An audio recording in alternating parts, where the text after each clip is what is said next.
É difícil a gente fazer uma palestra porque aqui tem para um público eclético assim, mas a gente vai tentar mostrar o máximo possível.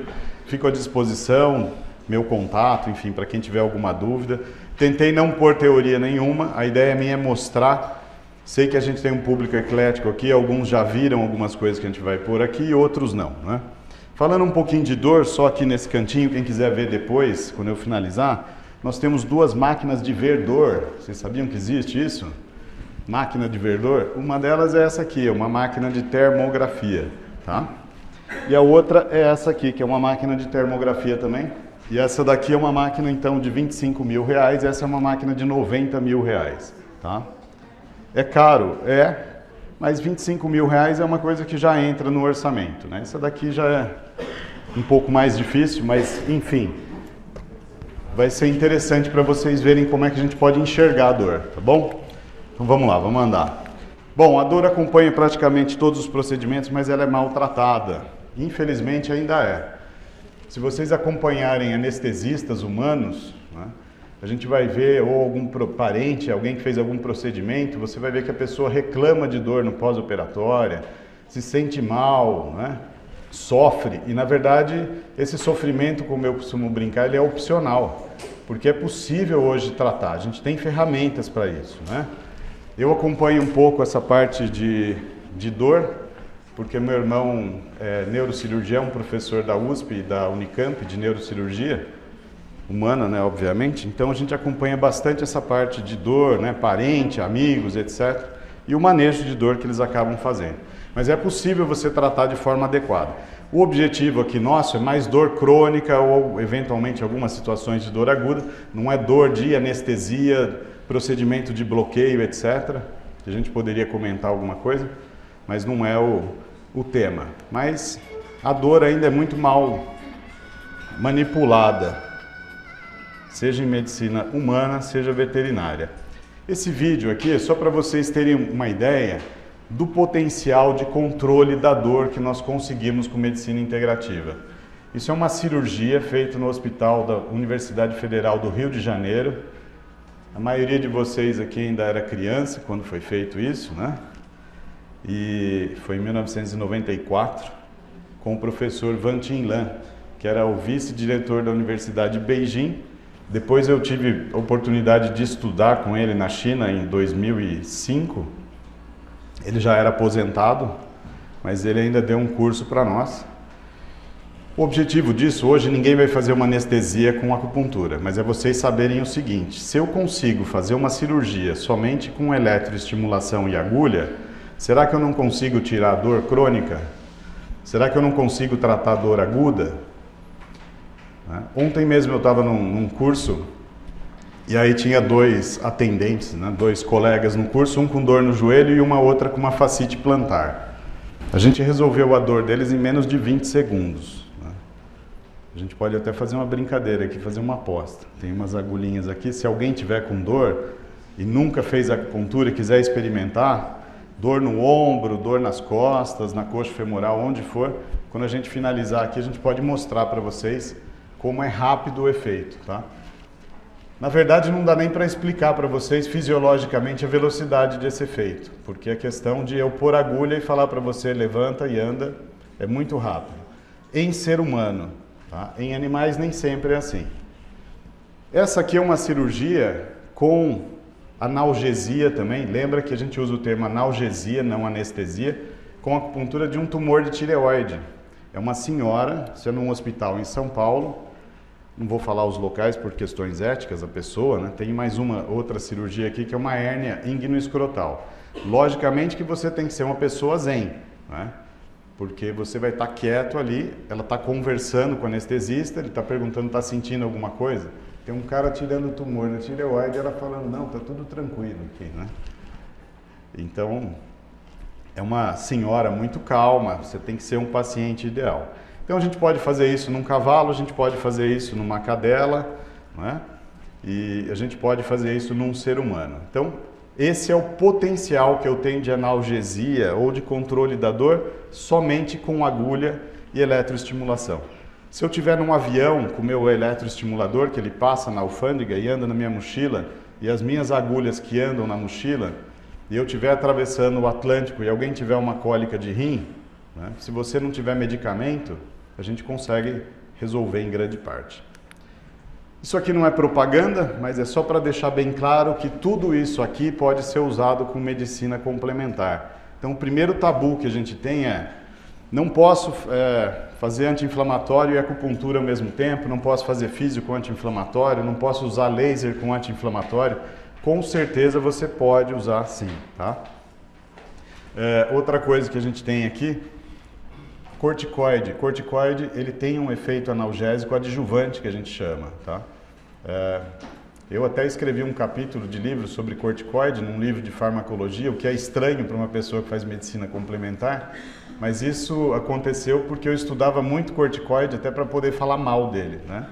E na verdade, quando eu comecei a estudar, vi que na verdade o corticoide ele é bom, ruim é quem usa errado, né? Por muito tempo, na dose errada.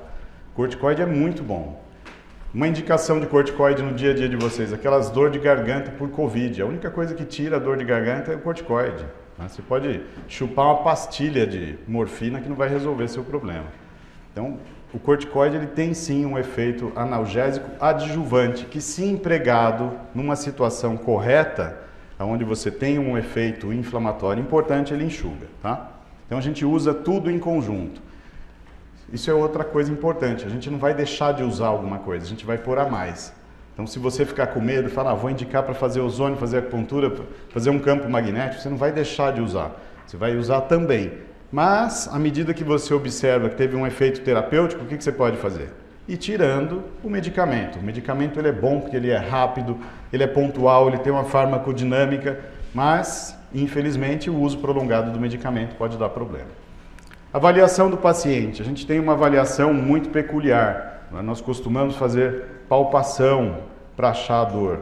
Então, já que o nosso tema aqui é dor, uma coisa importante é usar as mãos. Então a gente usa a mão para localizar a dor. Imagina você não tem um aparelho de 90 mil reais? Tenho, mas ele fica por último, ele só confirma onde está a dor. Então eu tenho pontos específicos, né? Como eu disse, a ideia é informar vocês, mais do que a gente mostrar onde fica, mas fico totalmente à disposição para quem quiser depois saber quais são esses pontos, etc.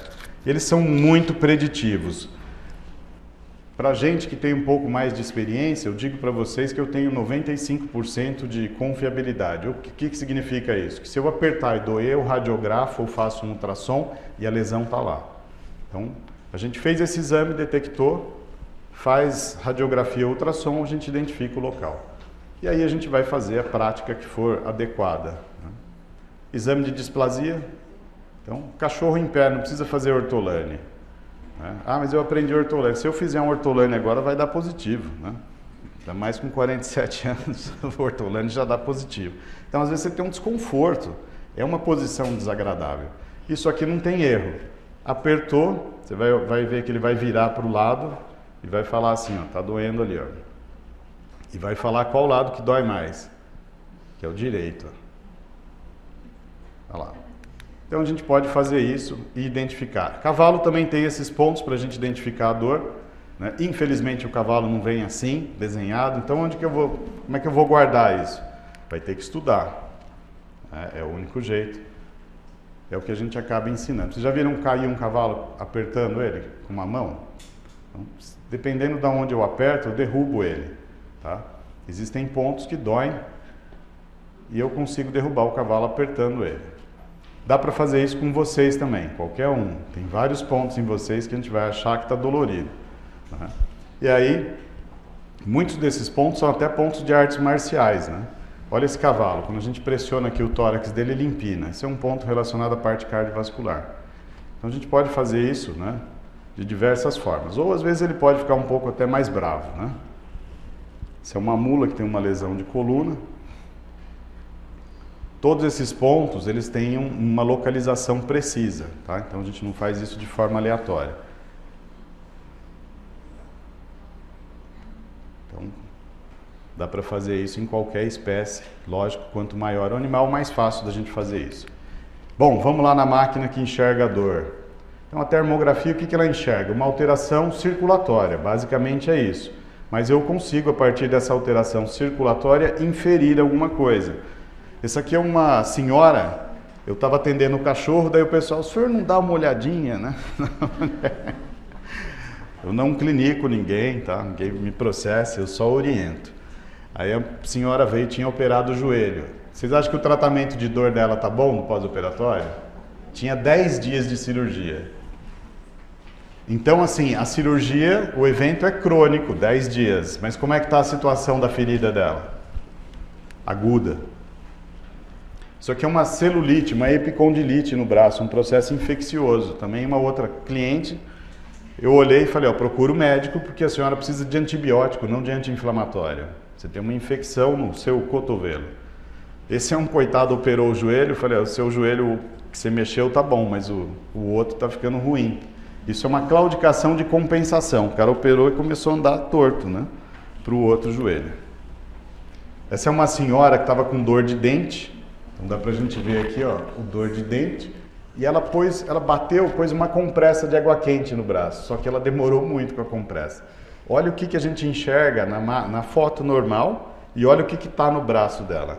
Ou seja, ela fez uma queimadura interna em um processo inflamatório muito grande. Mas, gente, eu quero saber dos cachorros, então vamos lá. Então aqui eu tenho uma cauda equina e eu tenho o quê? Biomecânica. Olha aqui na frente dele, ó, como ele está jogando peso. Então na hora de fazer fisioterapia vai ficar muito mais fácil de você identificar aonde está o problema. Tá? Lesão escapulomeral. Esse cachorro a gente está infiltrando não, ele está pondo implante de ouro. Mas olha só a articulação escapulomeral, vê o músculo da frente. Então eu consigo identificar essas lesões, né, muito facilmente. Logicamente que eu já palpei, a câmera vai ser só a cereja do bolo. Isso aqui é um linfoma. Já que tem pessoal da onco aqui, isso aqui é um linfonodo. Ó. Então é por isso que linfoma dói. Né? O linfonodo dói. Então olha só na imagem, a gente vê ali que está grande, mas aqui eu consigo dizer, dói. Isso aqui é outro caso muito interessante, isso é um mastocitoma. Olha a imagem que o dono vê. Você pode tirar radiografia, você pode fazer o que for. Olha a imagem da dor. Olha o que tem de inflamação nessa perna. Ou seja, por isso que eu digo que a gente consegue estimar a dor de uma forma, né, bem interessante. Esse é um outro caso também. Eu sou difícil de indicar eutanásia, mas esse é um que o cachorro tinha sinais neurológicos, a gente examinou, tinha metástase pulmonar e olha só, a metástase estava tão intensa no tórax que ele estava mostrando para o lado de fora a inflamação na termografia, o que é muito raro da gente pegar. Né? Então, a gente consegue ver a inflamação. Isso aqui é bom para físio também. Isso é uma cirurgia, tinha quase 30 dias de pós-operatório. Está no quadro agudo, o evento é crônico, 30 dias, mas continua agudo, artrodesou o joelho, ou seja, alguma coisa não deu certo nessa cirurgia ortopédica. Né? E continua muito quente, muito inflamado. Então isso indica, posso pôr gelo nesse caso? Com certeza. Né? E em cavalo a gente consegue ver também. Eu tenho várias palhetas, palhetas são janelas igual da ressonância, T1, T2, né? Eu consigo fazer isso também na termo, e aí me deixa mais evidente os quadros de inflamação. Posso misturar a imagem térmica, eu posso ter alarme de frio, alarme de calor, então eu consigo mexer de diversas formas com essas imagens. Então aqui fica bem claro também onde ele tem uma lesão. Né? Isso facilita eu radiografar, né? Ao invés de você fazer uma radiografia do corpo inteiro, você vai focal. Facilita também o diagnóstico. Esse cavalo aqui um monte de gente tratou, vários colegas, e no fim, depois de muita gente mexer, o cara gastar, eu falei, ele tem um problema no boleto, não sei o que é, mas eu sei onde é. E aí fez uma artroscopia e no fim o cavalo foi aposentado, tinha uma lesão que ninguém encontrava, infiltrou em vários locais. Então a termografia ajuda muito a gente identificar, né, onde estão essas lesões. Claudicação em cavalo é difícil da gente ver, né? Às vezes tem graus mais sutis, graus mais intensos, mas enfim, ajuda bastante. Isso aqui é também uma lesão, o cavalo foi radiografado inteiro e aí quando a gente foi atender, olha só onde estava o problema dele. Ele tinha uma miosite não detectada. O histórico dele é de cair, tinha radiografia de tudo, ultrassom, fez 3 meses de fisioterapia e não melhorava porque não se identificava a lesão. Estava tão inflamado que eu fiz ultrassom para ver se não tinha miopatia fibrótica, etc. E o tratamento? Ozônio local, ozônio retal nele. Dá para fazer isso também com bovino? Dá. Então esse aqui é um touro de salto, a gente vai ver as duas coisas, tanto a termografia mostrando a lesão no joelho, touro de salto não, um touro que salta para coletar sêmen. A gente vê o joelho inflamado na termografia e depois na palpação também. A gente vê a sensibilidade no local. A gente consegue rastrear bem com a termografia. Dá para radiografar um touro desse? Dá muito trabalho para você radiografar. Extremidade distal, ok, né? E aqui depois a gente faz a palpação. Não é a melhor ideia do mundo palpar um touro desse solto, né? Mas pôr agulha nele muito menos, mas às vezes a gente faz. Então, da mesma forma que eu tenho pontos diagnósticos para equinos, eu vou ter para bovinos também. E aí a gente vai usar... É mal agradecido, né?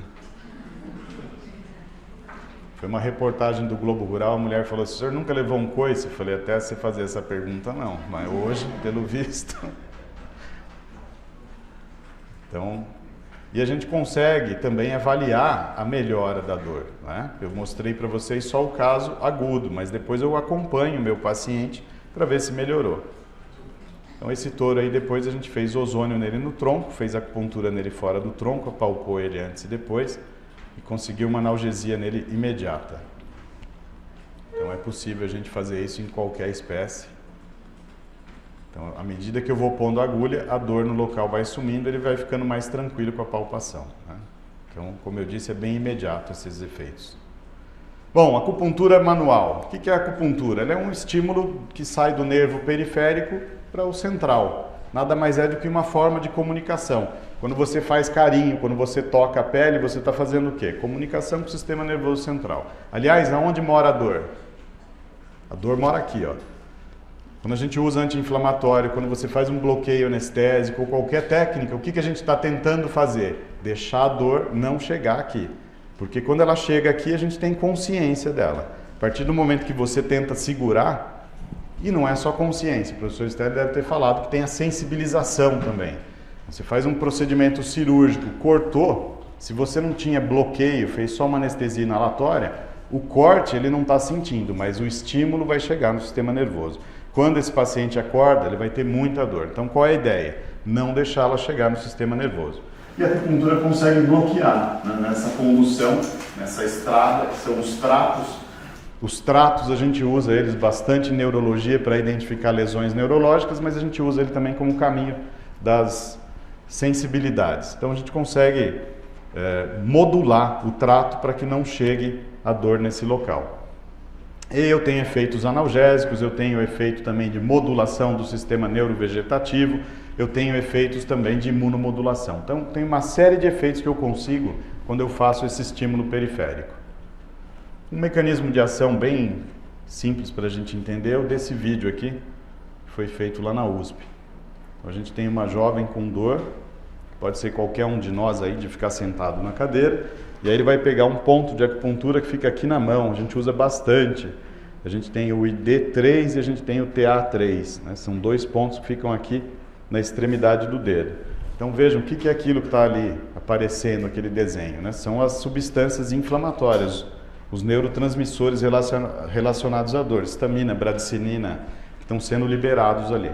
Quando ela faz a punção com o dedo, e podia ser uma agulha, podia ser o laser, podia ser uma outra forma, esse estímulo vai ser conduzido via nervo periférico, que vai chegar até a medula, da medula vai até o encéfalo para liberar substâncias analgésicas.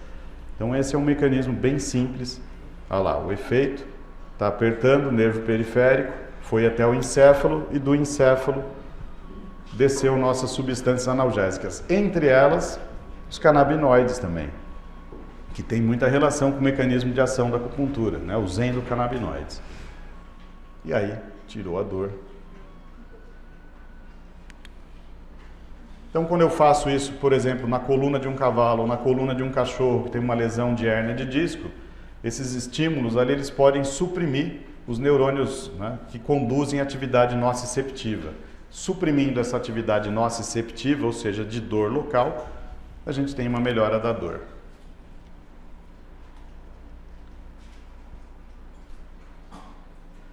Então é bem rápido esse efeito anti-inflamatório, que é o que a gente faz às vezes em demonstração. Então, são duas amigas ou ex-amigas, né? Porque a gente fez uma analgesia nela e a amiga dela pegou uma agulha minha de cavalo e enfiou nas costas dela. Aí o meu irmão, que é médico, falou assim, e a aorta dela? Chegou até a dar um frio na barriga, né? Que a aorta passa bem aqui assim, e a moça enfiando uma agulha desse tamanho nas costas e a outra dando risada.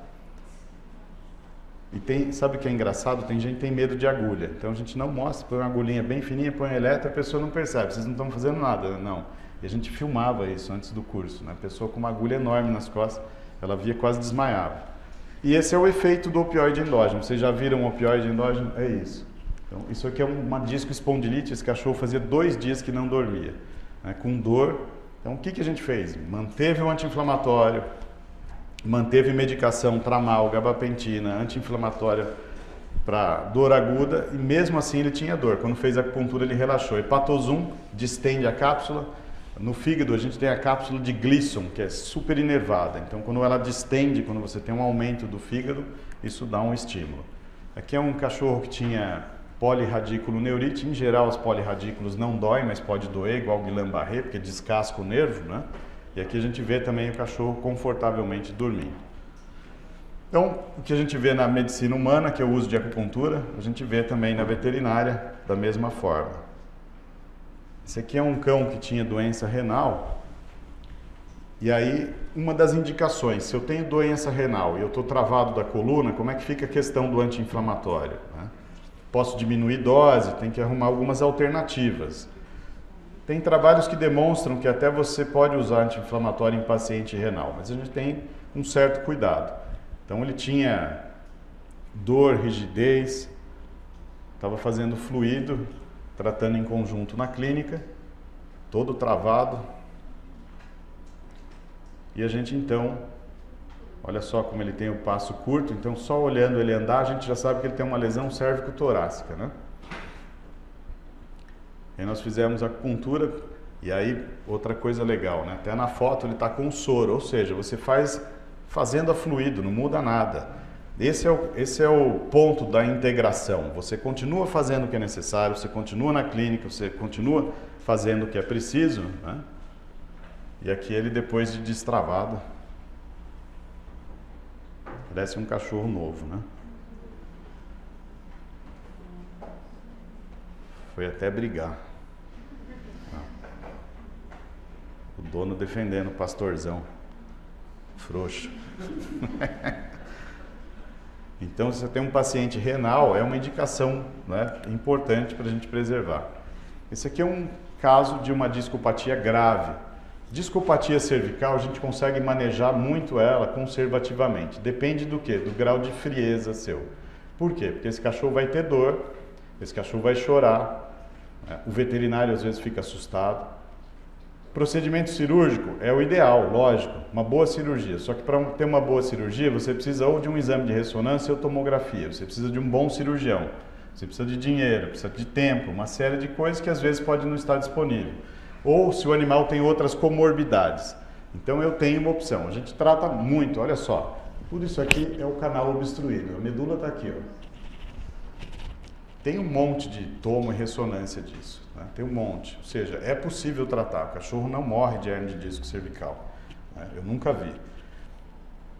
A única coisa que a gente vê são subluxações atlanto-hospitais. Isso sim tem um arrasto cardiovascular, ou seja, a gente tem dificuldade do animal respirar. Mas quando a gente tem hernia de disco, se você tiver tempo, ela vai evoluindo e você consegue manejar ela na cervical. Até porque Deus fez assim, né? O canal medular já é mais largo, ele acomoda ali o disco, diferente da tóraco-lombar, né? Mas a gente maneja, fez medicina integrativa, só os medicamentos não seguravam. Existe a questão, né, do tutor, de ele querer fazer o procedimento cirúrgico ou não, e a gente conseguiu escalar. Ah, mas esse cachorro vai voltar a ter hernia de disco. Bom, eu moro em Botucatu faz 20 anos, todo mundo me encontra fácil, só pôr no Google, sabe até onde é a minha casa. Não tem esse retorno, né? A gente tem a experiência nossa aqui, esse negócio de piora depois de um mês, isso é conversa, né? Isso é conversa. Se tratou e resolveu, isso ficou resolvido. O cachorro vai ter leak, vai ter outro problema, mas esse problema do disco ali está resolvido. Dá para tratar todos? Obviamente que não, mas uma grande maioria tem uma boa resposta. Como eu disse, depende do tutor ideal, depende da circunstância ideal. Um outro caso interessante de medicina integrativa. Esse cachorro deu entrada na faculdade, girou a faculdade até descobrir que ele tinha piometra. Tinha uma piometra causada por Clostridium, tinha bactéria de Clostridium na lâmina. Caso bem esquisito e raro, enfim. Estava lá para vocês terem uma ideia, ele está em moléstias infecciosas, apesar de ter sido castrado para piometra. E ele fez uma meningite, né? Depois do pós-operatório da piometra, fez uma meningite. Então, o que ele tem? Ele tem uma tetraparesia por uma alteração encefálica. Ele tem uma sequela de meningite, está fazendo antibiótico. Vocês vão ver que ele tem alterações de nervos cranianos importantes, ou seja, tem envolvimento de tronco, tem envolvimento de córtex. O pescoço dele está duro. 30% dos pacientes com meningite tem essa rigidez cervical. É mais comum no ser humano, mas pode acontecer. Não tem resposta à ameaça, tem anisocoria pupilar, não responde.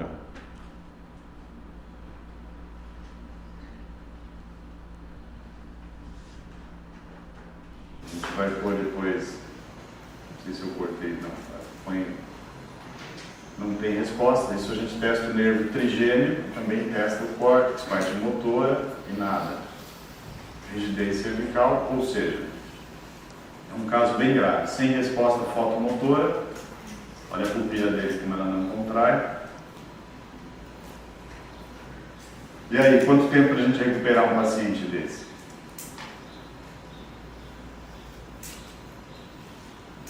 Essa é a segunda sessão dele.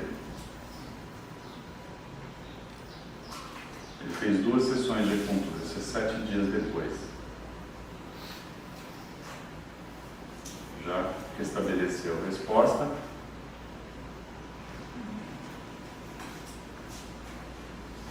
E já voltou a andar 7 dias depois. Foi muito rápido, né?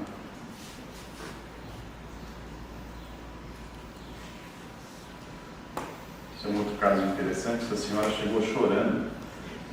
A gente consultou o cachorro dela, veio de fora ali da região de Sorocaba, e ele tinha sido mordido no pescoço por um outro cachorro. Ele não está com a barriguinha para cima, não. Está com um quadro de síndrome vestibular central, né? Com aquele rolamento. Ele foi mordido no pescoço. Então, com a pancada, era um Rottweiler, acho que mordeu, ele teve um trauma craniano e uma lesão cervical. As duas juntas. Dá para a gente fazer diferencial? Difícil, né? No exame neurológico, a gente fica mais com uma alteração encefálica, mas na radiografia tinha diminuição de espaço. Eu dei uma encurtadinha no vídeo. Essa senhora chorava, né? Perguntava do cachorro. O cachorro tem uma neuroplasticidade muito grande, né? Ele não tem sensibilidade nenhuma, não tem resposta à ameaça. Mas ele tem uma neuroplasticidade, ou seja, se ele tiver sensibilidade,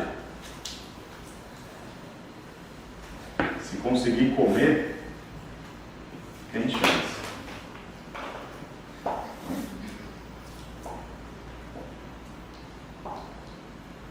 Só radiografia. Adianta fazer uma tomo, uma ressonância? Até adianta, mas não é um procedimento que a gente vai intervir nele nesse momento, né? Não dá para aguardar isso. Bom, isso aqui são exatamente 30 dias depois. Já brinquei com ela, né? Porque ela estava muito chorando, muito nervosa. Eu falei, a senhora vai trazer ele na coleira, fica calma. Ele já recuperou. Parte motora.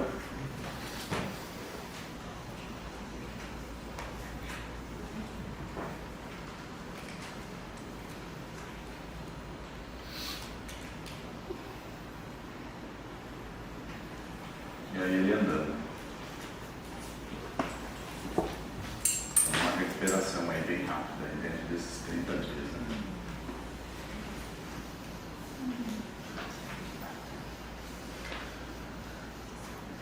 Caiu.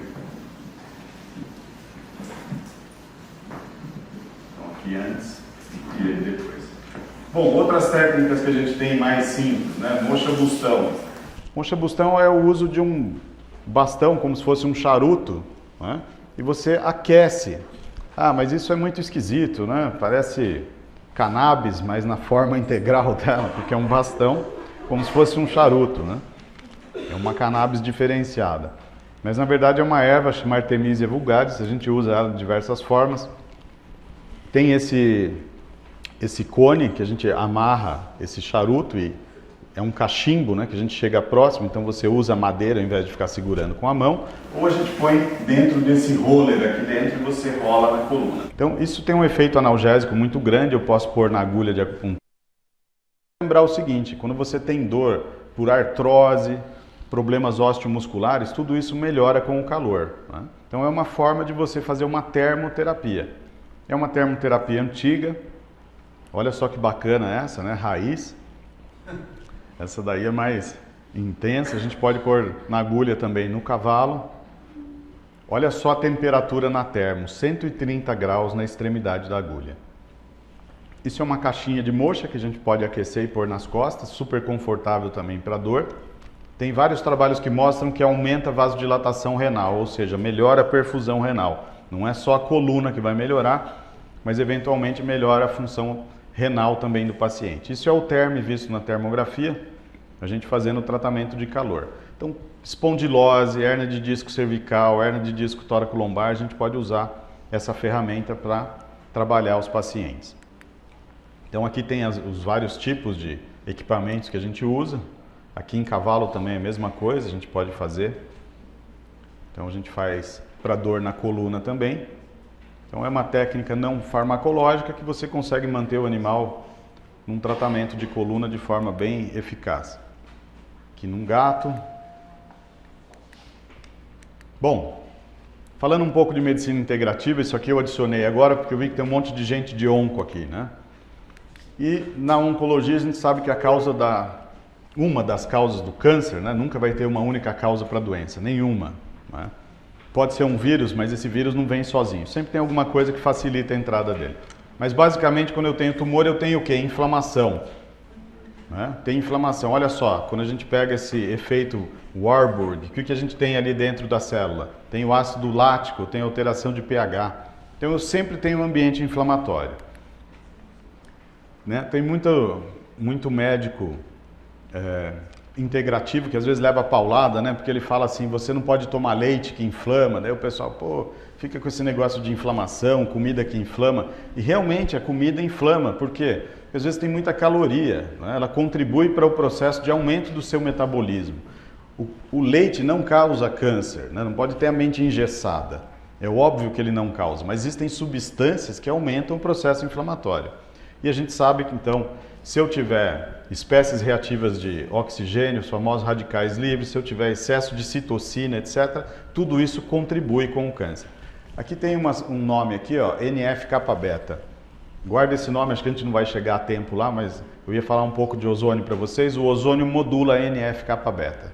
NF-kappa-beta é um facilitador de processos inflamatórios, é um facilitador de proliferação celular, é um facilitador do câncer. E a gente modula ele. Olha só que legal. Inflamação sistêmica é um fator de predisposição para mortalidade no câncer, ou seja, inflamação sistêmica. Como eu vejo inflamação? Diversas formas. Uma daquelas é a câmera de termografia, aumento do metabolismo, aumento de proteína de fase aguda, aumento de imunoglobulina, enfim. Tem várias formas da gente ver isso. Olha o NF-kappa-beta ali de novo, e o ozônio modula muito o NF-kappa-beta, por isso que o ozônio pode ser um adjuvante no câncer.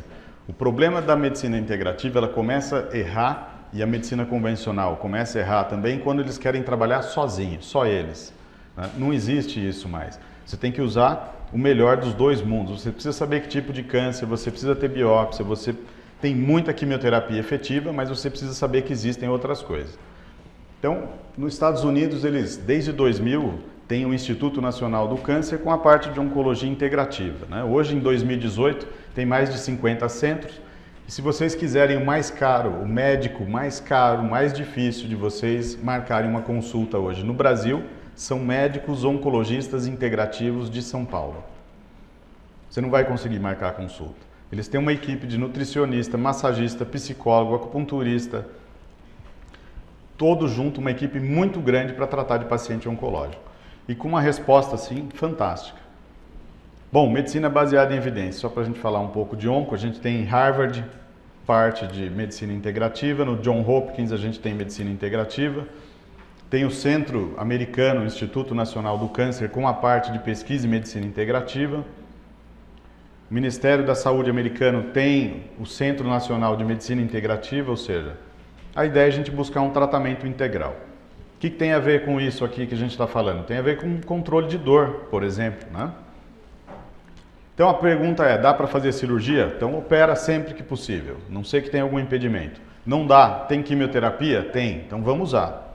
Se não tem químio, não tem margem, aí a gente precisa pensar em outra coisa, né? A gente tem que sempre ter uma outra possibilidade terapêutica.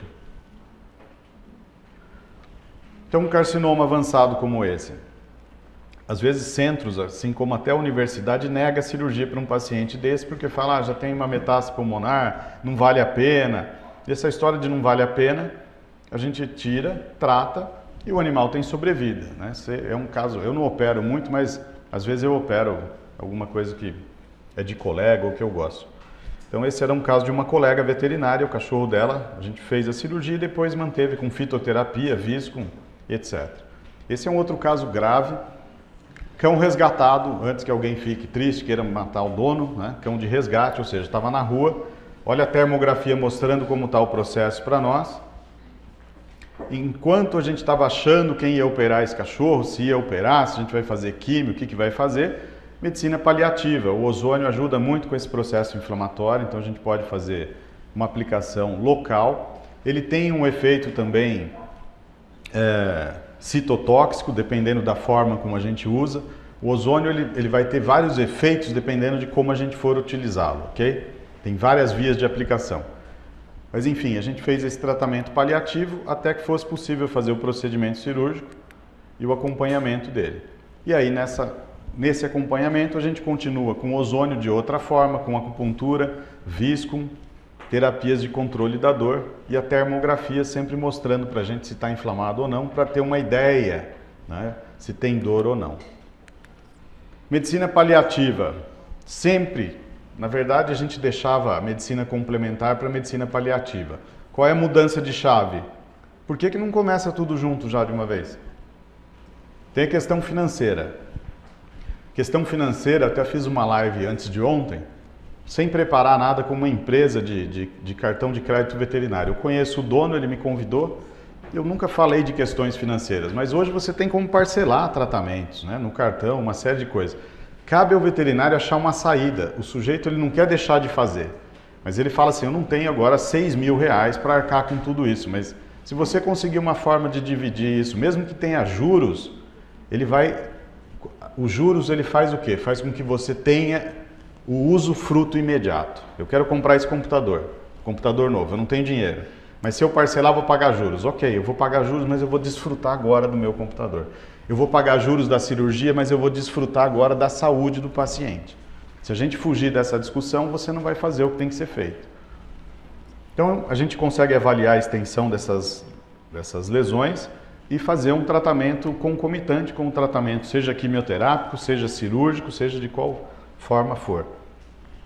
Converso muito com o Dr. Jorge Castro, a gente ficou amigo numa viagem para o México, né? Por acaso, a gente já se conhecia de mídia social e parece que eu conheço ele faz anos, né? A gente teve um entrosamento muito grande, ele é um dos maiores, ou se não o maior cirurgião oncológico hoje do Brasil. E ele entendeu essa necessidade da gente trabalhar dessa forma paliativa, de usar outras técnicas em conjunto, né? Então esse aqui é um caso, onde a gente tinha um mastocitoma grave, e esse cachorro fazia químio, fazia cannabis e fazia acupuntura. Então a cannabis ajuda na imunomodulação, ajuda no controle da dor, a quimioterapia está fazendo efeito, mas por outro lado ela provoca efeitos adversos. Está ali com as 2 agulhinhas no nariz para estimular o apetite dele. Então o que a gente fez com esse cachorro? O máximo que era possível dentro do que a gente tem de conhecimento. Então avaliação com a termografia, o uso do cannabis, o que vocês estão vendo ali é um LED azul. O LED é uma luz azul, não é laser. Então a gente pode fazer em tumor porque ele tem um efeito antimicrobiano. É como se fosse essa luz azul, não é a mesma coisa, né? Que a gente usa tem em padaria, açougue, etc. Então, isso que a gente quer. E a acupuntura pode ser utilizado para quê? Para dor, para melhorar os quadros de fadiga, imunomodulação, edema. Edema causa dor? Causa muito. Olha aqui, ó, trabalho sobre o uso da acupuntura no controle da dor em pacientes sobreviventes de câncer. Porque o fato de sobreviver não significa que vai sem dor. Você repuxa, a cirurgia deixa com dor, ela tira nervo, ela mutila parte de músculos, né? Você tira toda a elasticidade. Aliás, esse capítulo de livro aqui do Rodrigo a gente escreveu junto, eu e a Mayra, dá para ampliar muito isso, né? Na ideia, foi só um primeiro chute, mas isso eu vou dar um exemplo para vocês. O que a gente pode usar hoje de diferente em cirurgia oncológica ou em cirurgia? Toxina botulínica. Por quê? Você faz uma cirurgia reconstrutiva, o ponto, por melhor que seja, vai ficar apertado ali, tanto em mulher quanto em animal. E você faz o botox, você relaxa a musculatura. Então você não pressiona mais aquele foco cirúrgico. Está se usando muito isso em cirurgia bariátrica. Você tira, né, uma quantidade de tecido grande e o cara fica todo repuxado, ou hérnia em ser humano. E eles aplicam toxina botulínica para a musculatura relaxar. Outro uso de toxina botulínica em fístula de anal. Se usa muito em ser humano, mas por que não em animal? Porque imagina o seguinte, o esfíncter não para, né? Não sei que você faça um bloqueio ali. E aí você tem uma fístula no reto. Ou seja, você deu risada, abriu, doeu. Então o cara faz toxina botulínica para relaxar a musculatura do esfíncter, né? E parar de doer a fístula. Ah, mas pode ficar incontinente um pouquinho. Bom, melhor cagando e andando sem dor, né, do que com dor. Bom, outro trabalho de acupuntura em câncer para controle de dor e outros sinais clínicos. A acupuntura ela consegue diminuir o processo inflamatório e aumentar o interferon. O interferon tem um efeito imunomodulador muito importante, principalmente em doença viral, mas ele está presente também em algumas neoplasias e ajuda na imunidade. Rapidamente, caso clínico. Isso aqui para vocês terem uma ideia do edema. Olha o que o edema faz no membro, que a gente não enxerga. Edema causa dor e edema, eu costumo brincar que é igual a água parada. A água ficou parada no rio, na calha da sua casa, o que acontece? Apodrece. Então não pode ter líquido parado. Então a acupuntura e eletroestimulação ajuda a movimentar a circulação sanguínea e diminuir o edema de membro. Consequentemente, você diminui risco de inflamação e infecção. Osteosarcoma, fez amputação, ok. O que a gente vai fazer de medicina complementar? Trabalhar a ferida, trabalhar a sobrecarga contralateral. O cachorro não foi feito para andar de 3 patas. Ah, mas hoje em dia dá para pôr a endoprótese. Dá, mas é uma complicação. Não vamos, né, relativizar as coisas e falar que é simples. A gente pôs aqui alguns pacientes, dá muita complicação. Então, tem custo, tem uma curva de aprendizado grande. É o ideal, mas não é a realidade. Então, eu consigo intervir isso bastante. Condrosarcoma em ombro. Esse paciente era da cirurgia de pequenos animais, ou seja, manejado com o que tem de medicamento e ainda assim tinha dor. Ele aliviou da dor quando começou a fazer acupuntura. Simplesmente agulha. Fez ozônio, ele não se deu bem com ozônio. Laser, posso fazer em paciente com neoplasia? No local da neoplasia, não. Até podia fazer à distância, mas... Também existe uma coisa que chama-se custo-benefício. Se fosse meu cachorro, eu até faria laser. Ah, mas o laser vai explodir porque ele estimula a mitose. Calma, não é assim, né? Não fica lendo e assustado. Pior efeito colateral, na opinião minha, pessoal, de qualquer coisa, chama-se dor. O resto a gente dá um jeito, né? Ninguém quer sentir dor. Então, se for eficaz, eu fazia eletroacupuntura em paciente humano, eu trabalhava com uma médica que o cara tinha mieloma na costela, mieloma múltiplo, todo costela, então ficava dessa grossura, tinha dor, e a gente fazia eletro. Está contraindicado fazer eletro em câncer? Não é contraindicado, mas há controvérsias, mas o cara ficava sem dor, ou seja, o custo-benefício para ele era bom, não ia curar daquele mieloma, já tinha passado. Esse cachorro veio morrer de um tumor na região perineal. O condrosarcoma dele ficou controlado, ele andava, parecia que não tinha dor. Veio morrer de um outro tumor que saiu nele. Então vejam como são as coisas. O casinho de linfoma que eu mostrei para vocês, então a gente usa às vezes também ozônio, usa acupuntura para controlar a dor. Ah, mas eu não posso fazer quimioterapia? Claro, você não só pode como deve, mas tem paciente que não responde bem, né? Tem paciente que tem reação, enfim, tem várias situações, e se ele estiver fazendo químio, eu também vou fazer acupuntura. No caso específico dele, ele não se deu bem com a quimioterapia, ele optou só pelo tratamento paliativo. Só para eu finalizar aqui, tem muita coisa para a gente falar sobre várias outras técnicas, né? A gente pode fazer essas associações e a gente pode também pensar quando você não tem saída, fora da caixa. A gente teve 2 casos de linfoma que tiveram reação assim, terríveis, quase vieram a óbito com o uso de quimioterapia, e aí a gente optou por fazer célula-tronco endovenoso. Existem alguns trabalhos sobre o uso de célula-tronco em câncer, a célula-tronco estimula fator de crescimento, etc., mas se a gente pensar no linfoma, ele é um tumor de natureza o quê? Mais imunomediado do que vascularizado. E a gente reduziu os 2 casos, quase que zeraram os casos. Os cachorros vieram a óbito de outra causa. A gente fez célula-tronco endovenoso. Então, às vezes a gente precisa pensar fora, né? Sempre tem uma saída. Isso aqui, só para finalizar, da moxa, isso aqui é um mastocitoma, tratado com aquele bastãozinho de calor. Só aquilo. Isso aqui é um caso de uma aluna minha de Portugal, também com um tumor de glândula perianal, só com aquele bastãozinho de calor. Às vezes as coisas simples, né, trazem as melhores respostas. Obrigado, pessoal. Não vou atrasar a Mayra. Fico à disposição aí para a gente conversar aqui fora.